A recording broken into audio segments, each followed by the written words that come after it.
Well, hey there, YouTube. It's Petey, and another Pink Floyd video. So, Pink Floyd updated their cover photo 6 hours ago, remixed and updated Pink Floyd Momentary Lapse of Reason out the 29th of October. Pre-order now. This has 7,000, coming up on 7,000 comments. I round up. And you can see they've photoshopped a hang glider. Someone's photoshopped a hang glider in here. Which, there is a tool on any basic photo editing where you can alter the brightness and the contrast.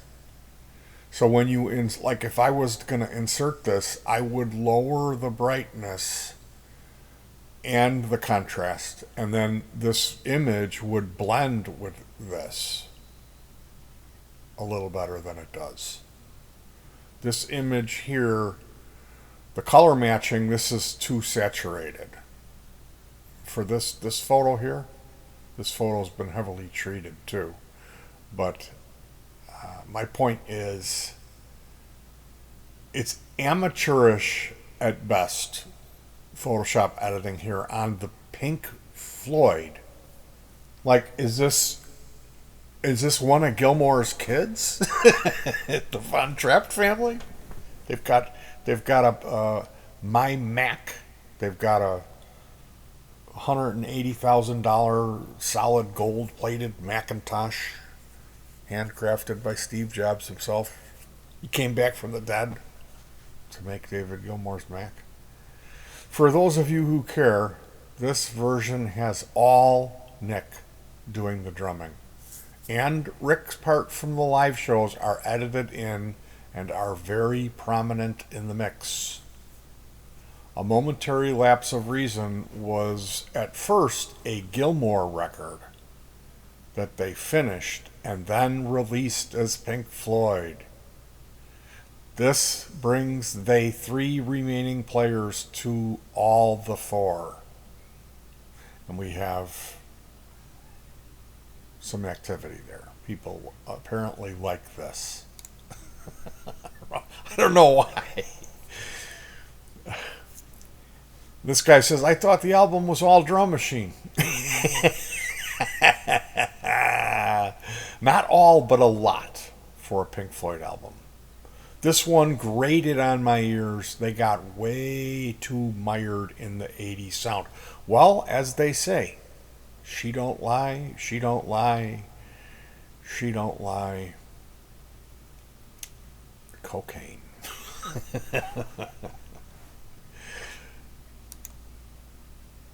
So we have someone here who says that they abhor, that means you dislike with extreme prejudice or hate this music.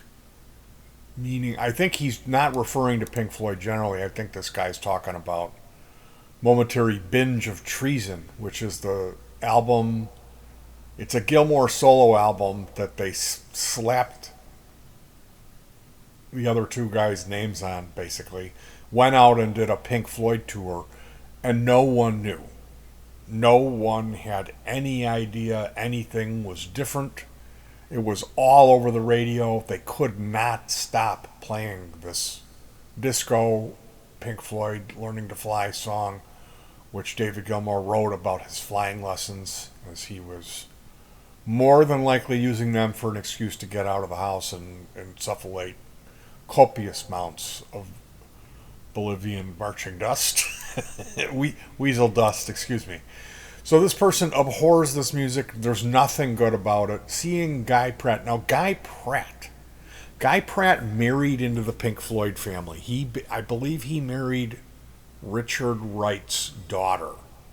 And David Gilmour gave him this very exclusive, rare Fender bass guitar that David Gilmour had in his collection. So this guy was a Pink Floyd hanger-on. Somehow he had inserted himself into the Pink Floyd family. He's a Brit, Guy Pratt. He's a musician. I believe bass may be his primary instrument. And Guy Pratt is famous for being the bass player for Momentary Lapse of Reason. I don't know how he got famous for that, other than the fact that he performed live, because he does not appear on the album. It's Tony Levin. So seeing Guy Pratt prancing and gyrating incessantly on the stage said a lot about the spirit of this thing, which I'm guessing he's referring to by this thing. He's talking about Momentary Lapse of Reason. Dancing on someone's grave comes to mind. That Guy Pratt was so happy that Roger Waters was out of the picture, and he's sucking up to Dave so hard about not liking Roger, that he pretty much just shit all over Roger's legacy, and the way that he played his bass was very disrespectful to the music of Pink Floyd. It had nothing to do with it. It was a very aggressive disco dance style of bass that Guy Pratt performed, and he did not stop incessantly shaking his booty and gyrating, jumping around, leaping, and bopping his head from side to side, doing the "Oh no, you didn't" dance. The whole entire time he was on stage, he did not stop. So I'm guessing he was one of Dave's Weasel Dust buddies, that they were doing coke together. So he marries into Pink Floyd, gets Dave to give him the best bass in the collection. Then he gets the job to go out on tour because he's British and he knows how to play bass. And he's probably really into The Cure and Human League and what's that Tainted Love band? Flock of Seagulls. Guy Pratt, a big new wave, no wave disco dance fan. Dancing on the grave of Roger Waters was what came to mind for this concert goer. I've also seen him blatantly mock Roger Waters on stage during the Nick Mason thing. If you pay attention and look closely to the first high quality video that was uploaded of Nick Mason's Sid Barrett tribute, Guy Pratt holds his bass up at a 45-degree angle and does kind of a militaristic march, which is something Roger used to do, and then he bursts out laughing. He makes a sour face like he just smelled a fart, and bursts out laughing and nods his head at Nick, and Nick acknowledges him chuckling. So he gets that on video, that he mocks Roger. And I'm guessing that Guy Pratt had watched footage of Roger, who wrote this piece of music. He watched him, and more than likely Roger did that move right at that part in the song, and Guy thought, oh gee, here's my opportunity to shine. Because he never did anything original in his life to make anyone chuckle or smile. Guy Pratt, he does it all. Now, call me old-fashioned. Had I become so incredibly lucky to stumble into a similar position, perhaps I would have demonstrated a little more respect for the person that put the food on my table, rather than, quote, taking the piss. Unbelievable cocky a-hole who was perfect to play dance bass live all over this thing. Perhaps cocaine really is one hell of a drug. I don't know. I would have loved to hear what they told Tony Levin in the studio to get him to forget every time he had heard Pink Floyd and play bass like it was the Bee Gees or the Bay City Rollers. There must have been a good one, but Guy Pratt is not on the album.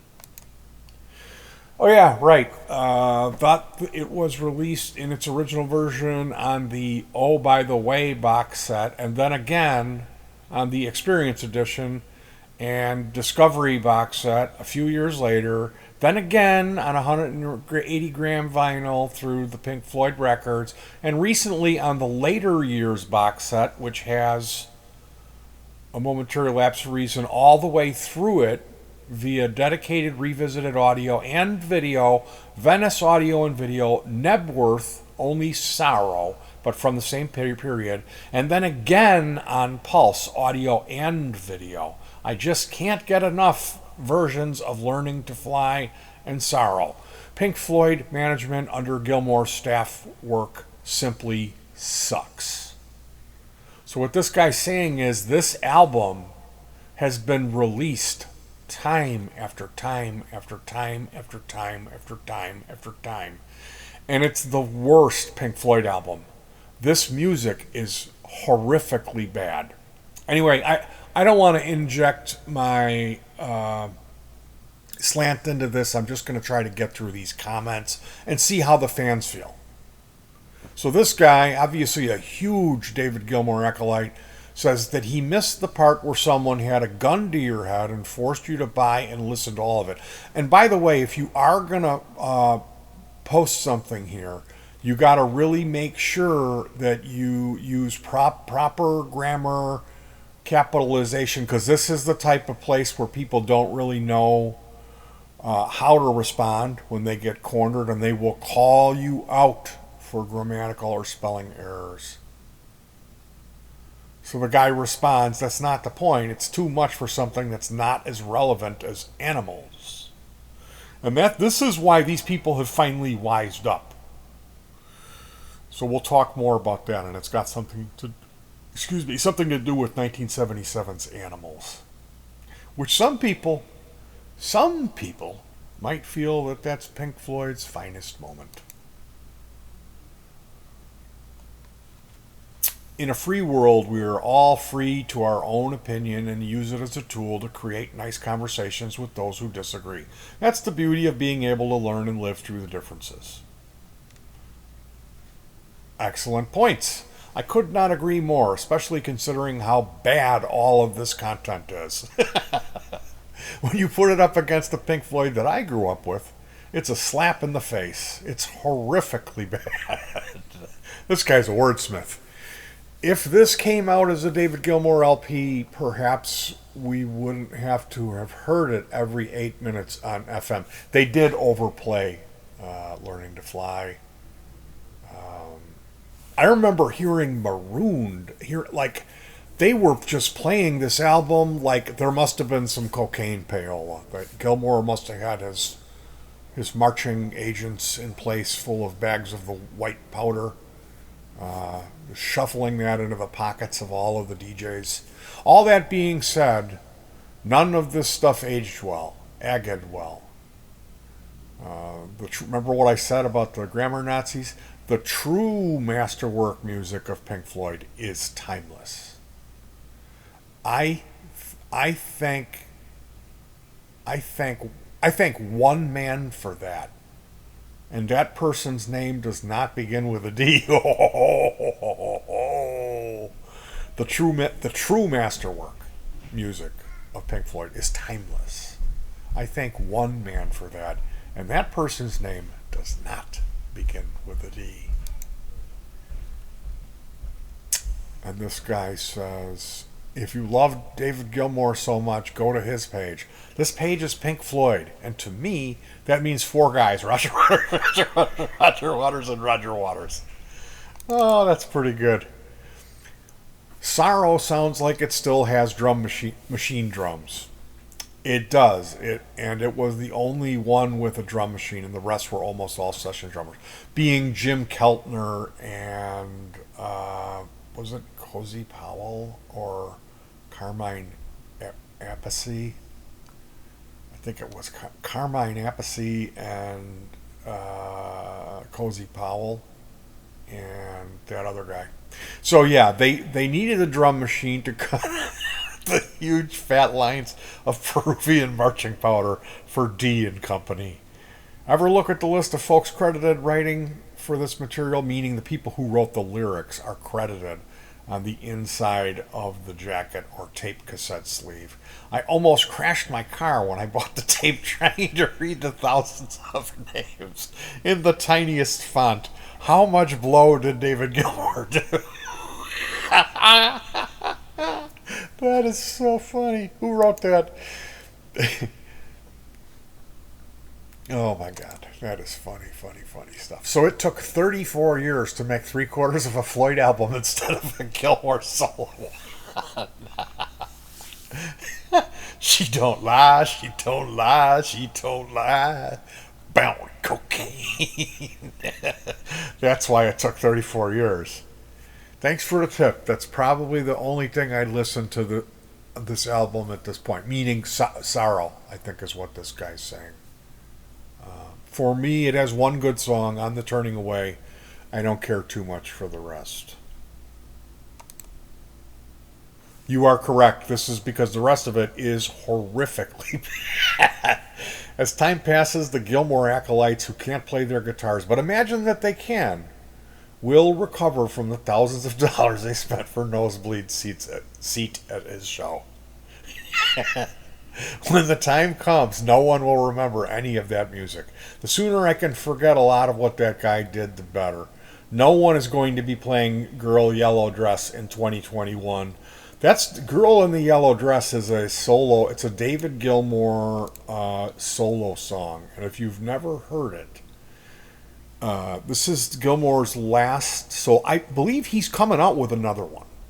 I think there's one more that's going to drop, and I might be wrong about that. I know he sold all of his guitars. Did he retire? Is it over? I forget. I thought that there was one coming out. One is coming out. And will there be a tour? I mean, just because he sold his guitars for some type of charity thing doesn't mean he couldn't afford to buy a new one and go out on tour, you know? The last time that he released this album, and I remember it had some real Floydian type videos, like reminiscent of The Wall, which is interesting because David Gilmour claimed that he hated The Wall, that it was a laundry list of complaints, and he just, he really distanced himself from it, and then he puts an album out almost 40 years later, and it's got videos that are completely copied off of Gerald Scarfe's animation in Goodbye Blue Sky. There's a video that I just remember it's animated. It's very gray. It's like black, white, and gray, and it just completely screams of that style. So it must be an amusing place to be a David Gilmour fan, where you constantly tear apart Roger Waters and chastise him and strip him to pieces, but then the guy who you worship is completely just copying everything that he did. But it seems to me that would be a precarious place to be. But Girl in the Yellow Dress is a song about, I believe, when he met his wife, Polly. He had gone through mountains and mountains of cocaine and ruined a couple of families, or at least one marriage where he had kids he had destroyed by his selfish use of this most horrific of all drugs, cocaine. It's a shitty drug for shitty people. And he saw this Polly. He liked what he saw. She was wearing a yellow dress. Years later, he wrote the song about the girl in the yellow dress who comes into the gig, and there's a sax player and there's some sparks flying, and it's not a really bad piece of music. I can't tear Dave Gilmour apart for writing this love song to his wife, or whatever it is. I don't know. I always figured when I heard it that's what it was about, kind of like Polly or whatever. I can't fault him for his creative thing, but it's bad. It's just not a good piece of music. It's a really, really, really bad song. It doesn't fit in with any of his other work. It's like a traditional blues jazzer number. It's so unbelievably bad. When I heard that, it was like the "Oh, how the mighty have fallen" moment for me, listening to Girl with Yellow Dress. So yeah, check out his last album. It's a concept album about waiting at a French train station. He used his iPhone. He's a huge fan of Mac products. If you use PC, they'll laugh, snicker at you behind their mountains of cocaine because you're poor. But yeah, luckily he had his Mac my Mac phone, and he recorded the ding-dong sound of the train in France as he was on the way to probably buying some small children. And then he, for lunch, and then he recorded this concept album around the sound of this ding-dong sound that's frequents the album. So if you can find that last David Gilmour solo album and find the videos I'm talking about, the anti-war song with the obviously Gerald Scarfe inspired tribute to Goodbye Blue Sky, check that one out. And then the girl, because there was two songs that they pressed off of this. There was the first one was the French Ding Dong song. I think they played that one. And then there was these other two, the War is Scary and Girl in the Yellow Dress. Go listen to those. Listen to those. Understand that he was charging $600. When he came to my town, the seats that I could afford were $600 for nosebleeds. Okay? This is why I don't like David Gilmour. This. Everything that I'm talking about in this video, and especially this music, and then charging that much. What are you doing, dude? What are you doing? Seriously, what are you doing? How much money do you need? No one is going to be playing Girl's Yellow Dress in 2021, much to say at the end of time where Dark Side of the Moon will still be being pressed 24/7 at some plant in Germany. Wiser words. I am so glad they are piece by piece releasing the albums from the box set as standalones, hoping Pulse Blu-ray will be next. So this guy is just ecstatic about this release, and he's hoping, he can only hope that the next chronological release will be next. That's something to hope for. It's hard to believe it's been 34 years since its original release. And obviously he's incorrect about that. He's being corrected, not on Blu-ray. And then someone says, let me guess. Pulse was the second tour. Okay, so this guy, he can't wait for his Pulse Blu-ray. And he can't believe it's been 34 years. Let me guess. Pulse was the only quote-unquote Pink Floyd tour that you attended. Because technically, when Roger Waters left, that was the end of the band. David Gilmour going on without the most important member of the band and calling it Pink Floyd really angered a lot of the true fans. And as time passes, people are starting to admit the truth that this music that was recorded under this moniker is not Pink Floyd. It's David Gilmour solo music. And a lot of it's disco. It's just not good. It's bad. I mean, trust me, this for me as a fan represented my chance to see them live, and I wanted it to be good. I really did want it to be good music. And some of it was. I'm not saying it was all horrifically bad. Okay? There's one good song on the first album, and there's a couple on the second album. So this guy, obviously, he went and saw Pulse. He went and saw Gilmour live. He's never gone to see Roger Waters, and he paid the $600 for the tickets. So maybe $1,200 if he brought his fat wife. And at that point, he's really going to be emotionally invested with his Emperor's New Clothes. He's not going to be able to do anything but run to the store and buy every single release to relive the moment that he spent what you could buy a pretty nice used car, or go and watch Dave Gilmour's Pink Floyd for an hour and a half. They should release better quality bootlegs instead of the stuff most of the public has already heard. 26 thumbs up, okay? And these are the David Gilmour people. The people in here, they're not the Roger Waters fans. The Roger Waters fans are not on the Pink Floyd page because they know it's not Pink Floyd. It's just Dave Gilmour. It's the Von Trapp family. Yes, this. I got tons of bootlegs from all Pink Floyd tours going back to the Dark Side of the Moon. The bootlegs are way better than the live stuff that's actually released. I love the crystal clear audio from the Empire Pool Show in '74. Welcome to the Von Trapp family. Would you like to buy us some more cheese and cooking?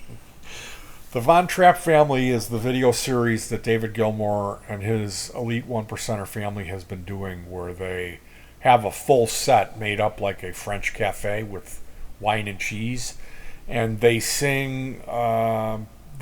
They'll sing any song but a Roger Waters Pink Floyd composition.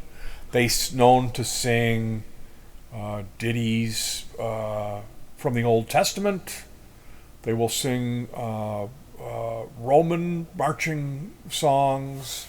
They will sing Van Morrison's greatest hits, Brown-Eyed Girl in the Yellow Dress, as they consume their crunchy French bread and cheese and wine, filmed at the set that's made to look like you're in France, which they probably more than likely own, Paris, France. And they call themselves the Von Trapp family, which is a joke, like we're trapped. But when you're rolling in billions and billions of dollars, as David Gilmour believes he is, although Roger Waters is like 5 times richer than he is, you can do anything. You can buy whatever you want, and they certainly did not let the pandemic slow them down. They were given a hotel in Italy, I believe, some ancient, beautiful hotel that was kind of decrepit, and they shut down. The whole town was shut down for everything was made illegal. You couldn't do anything. This Italian villa, all good working people were starving and locked in their homes. Well, David Gilmour, it was business as usual. They had worker crews coming in, working in this hotel, remodeling it, and it infuriated all of the people that lived in this town where David Gilmour and his wife Polly had bought some property. They bought a huge building and turned it into their private roost where they can sit, eat cheese, and insufflate massive amounts of cocaine. So this is the Von Trapp family releasing album after album after album after album that you've already heard. We've already bought it. We don't want it. Nobody likes it. But guess what? Here it's coming at you on 180 gram vinyl. Because there's 180 grams of something else in somebody's pocket. And that shit ain't cheap. Now here's the root of the whole problem. The 2018 or 2019 mixes of this Pink Floyd's highest moment, Animals. Arguably their finest work. Roger Waters, the mastermind behind this concept album, borrows heavily from George Orwell's Animal Farm, and producing a very dark, it's kind of a reaction to punk rock as well, and just what was going on in Britain at the time. And we have 14 people intelligent enough to know when to thumb up, because this album was vetoed by David Gilmour. This was supposed to drop, and Gilmour vetoed it, and it still hasn't dropped. And the fans are pissed because this is what they want. And the reason Gilmour didn't drop this, well, there was a guy who wrote some liner notes. And in the liner notes, there are facts, indisputable facts, stating who did what on the album. And in the past, Gilmour has been known to do a lot of we's and what we did, us, where it wasn't we. It was Roger, by himself, who had done this stuff. So Roger is ensuring that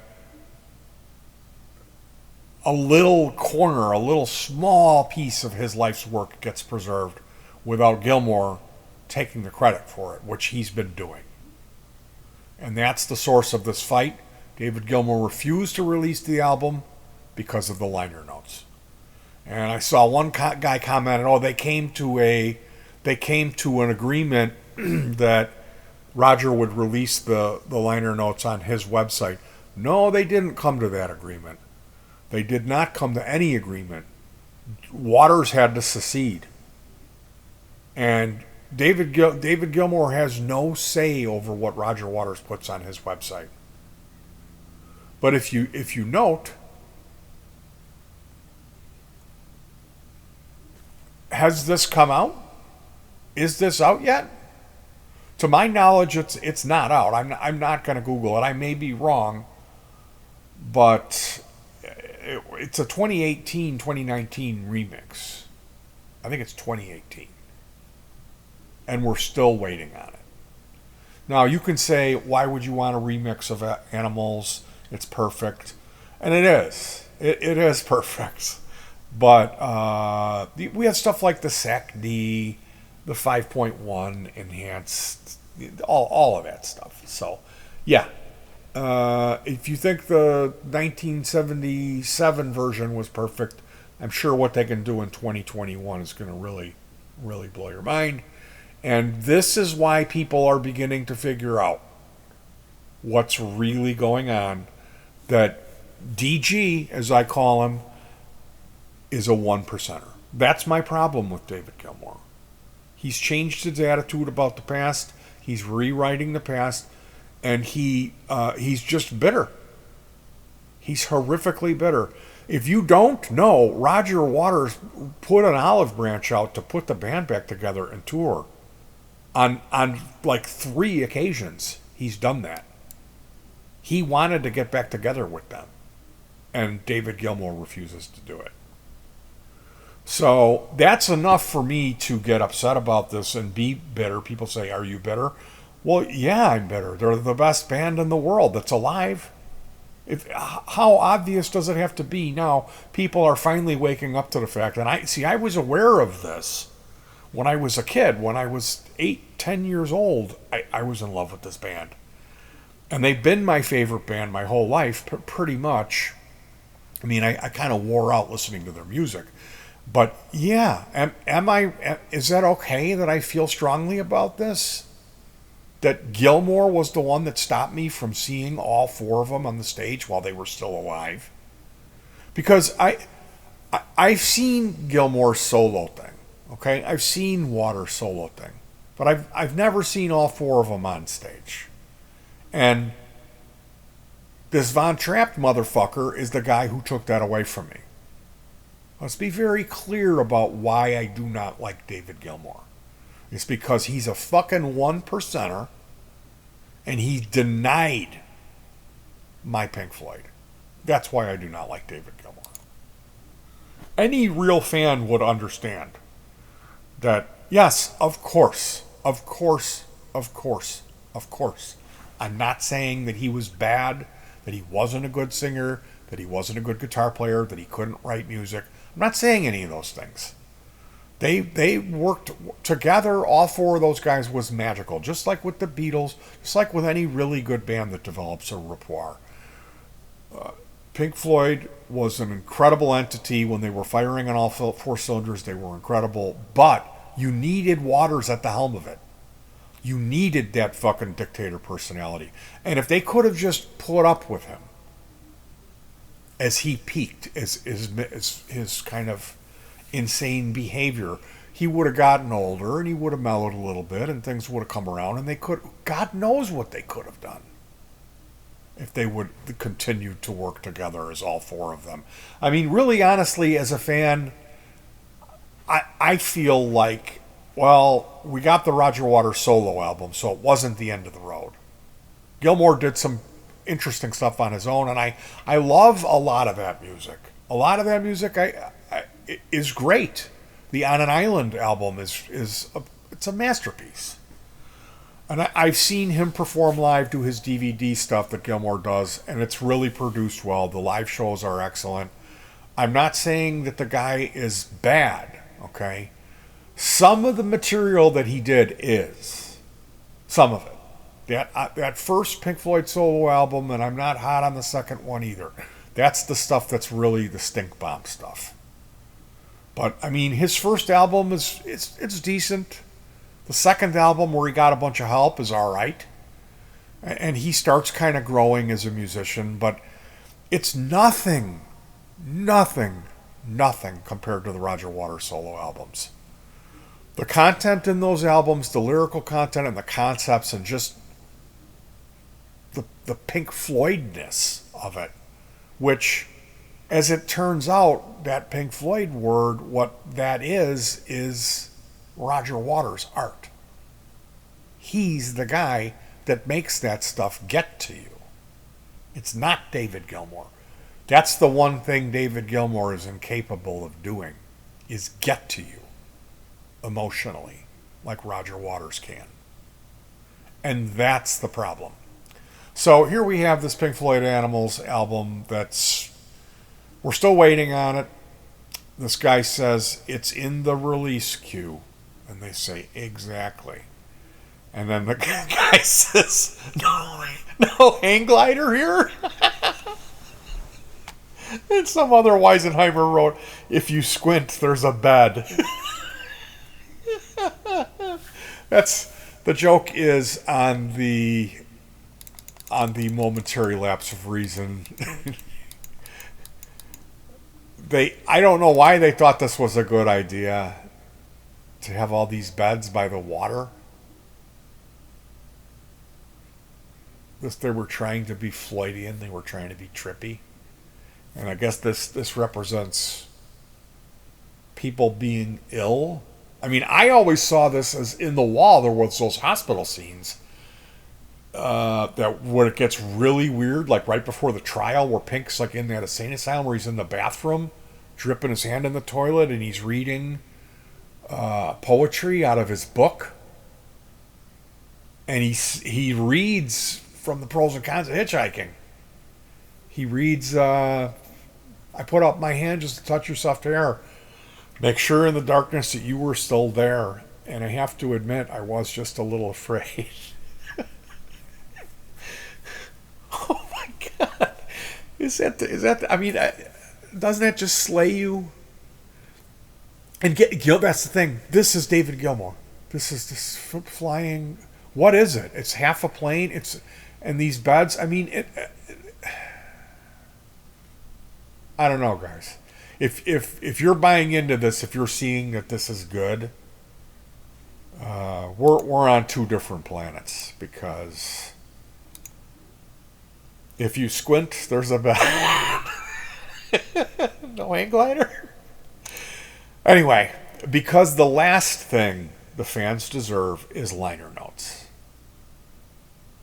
They want video of the band reading poetry with their children, singing the classics. Oh, and don't forget the wives. We need to see those wives on display. So yeah, there are some people. It's me. I'm the one who made these comments. There are people who have been getting wise. Not just myself. I see more people sticking up for Waters now than there used to be, because this Waters bashing thing, it came into being.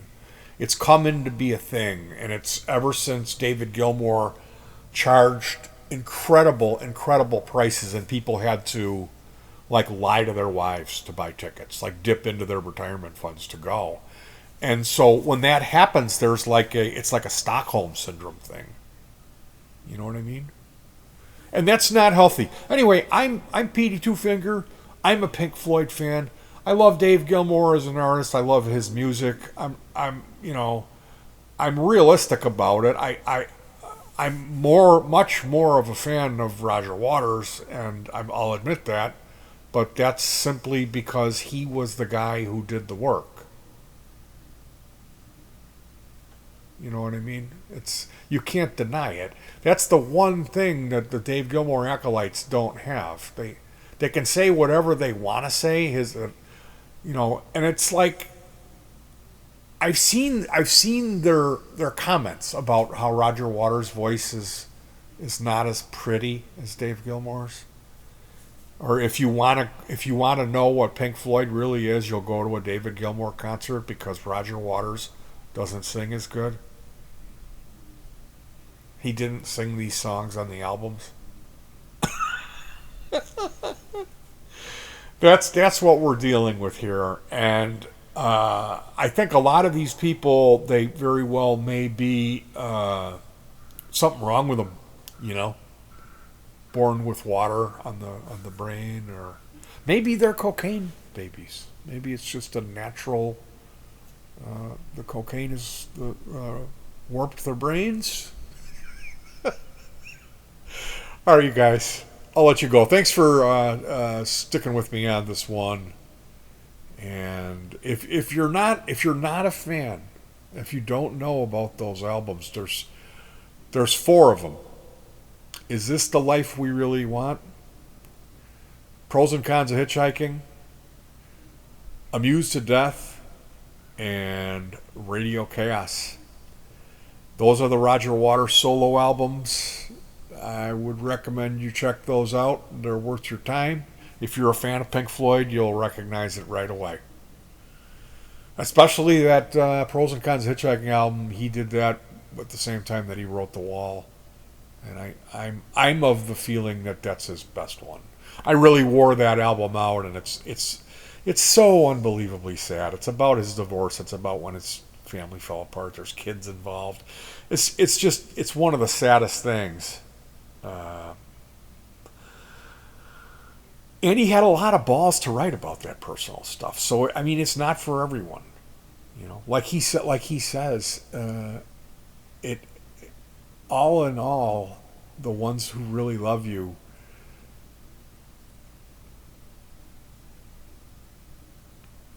that outside the wall, those lyrics there, it ain't easy banging your heart against some mad bugger's wall. That really sums it up. It ain't easy. All right, you guys, take care of yourselves and enjoy that Pink Floyd music. Fuck David Gilmour, and peace.